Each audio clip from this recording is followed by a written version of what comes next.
100 మంది పనివాళ్లను ఒక బుల్డోజర్ను ఆలయం దగ్గర తీసుకురా. దాన్ని పడగొట్టించాలి. ఒరే రావుడు, అబ్బాయి పెళ్ళేంత వరకు ఆగమన్నారు, అంగీకరించాను.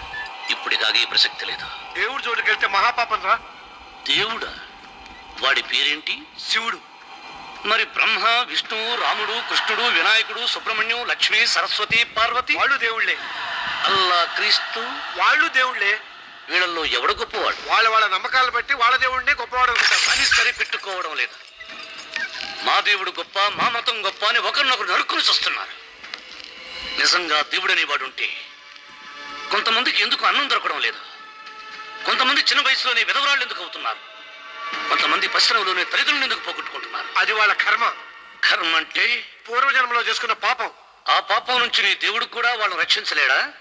రక్షించలేడు. అటువంటప్పుడు నీ దేవుడికి పూజలు ఎందుకు చేయాలిరా? కన్న బిడ్డల్ని సరిగా చూడలేని వాడు తండ్రి కాదు, అందరికీ అన్నం పెట్టలేని వాడు దేవుడు కాదు.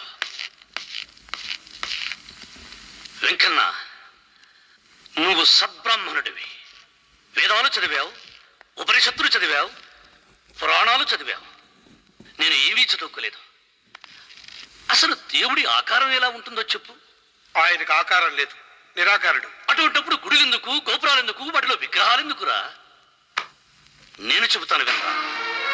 గాలి దేవుడు, అది మనం పీల్చకపోతే చచ్చిపోతాం. నీరు దేవుడు, అది మనం తాగకపోతే బ్రతకలేము.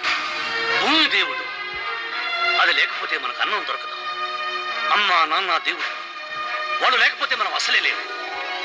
చదువు నేర్పిన గురువు దేవుడు, కష్టంలో, నష్టంలో, సుఖంలో, దుఃఖంలో దగ్గరుండి స్నేహితుడు. స్నేహితుడు అంటే నువ్వు నాకు దేవుడివి. నీకు మొక్కుతాను రా, అంతేగాని ఆ నల్ల రాళ్ళకి రెప్పరెక్కి కాదు.